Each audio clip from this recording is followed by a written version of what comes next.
The Toronto stock market is still suffering from yesterday's income trust fallout. Many Canadian businesses were caught off guard when Finance Minister Jim Flaherty announced a new tax on trust distributions.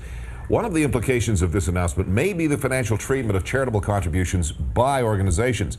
Joining us now is Nick Bontis, Associate Professor of Strategy from the DeGroote School of Business. Good afternoon, Nick. Hi, how are you? Well, this sounds pretty serious for charitable organizations at the very least. Do you think that charitable organizations that have benefited traditionally from corporate contributions are going to be affected? Well, there's going to be definitely some implications. I mean, first of all, this was an emergency announcement. I mean, it caught everybody off guard. So you're looking at a couple of very large organizations who just announced their conversions a couple of months ago in Bell Canada and TELUS.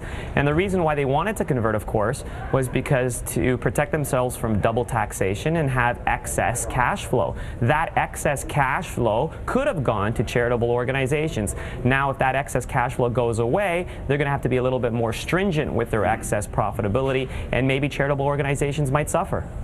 Nick, how do Canadian organizations stack up when it comes to contributing to charities? Are we sort of on a level playing field with the rest of the world or not? Yeah, well, the first thing we need to understand is where do charities get their funding from? And they get their funding from three sources. It's the government, corporations, and individuals. But what a lot of people might not realize is that government typically funds 60% of their revenues, 30% comes from corporations, and 10% comes from individuals.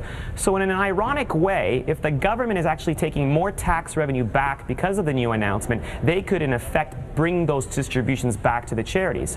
On average, Canadian corporations typically contribute about 1% of their pre-tax profits to charitable organizations. That is about on par with American organizations, and it's 5 times greater than UK corporations. So Canadian corporations are doing a good job. So Nick, how is the DeGroote School of Business and the professors there, how do you instill a sense of charitable giving in our future businessmen, your graduates in other words? Right. Well, the best news, of course, is that every single time a business school student walks into our building, they get to read the names of 2 of our biggest philanthropic contributors, being Michael G. DeGroote and Michael Lee Chin. So that keeps on reminding them about the importance of charitable giving. On the flip side, with regards to curriculum development, as director of the program, I'm trying to instill some new programs so that students get out into the community and offer charitable contributions by giving specifically to people through food banks or through fundraising efforts. And of course, we also have our MBA Without Borders program that we're really proud of. Like most things in life, if you want to change them, start when you're young. That's right. Thanks, Nick. Nick Bontis, the DeGroote School of Business. Thank you very much. Nick.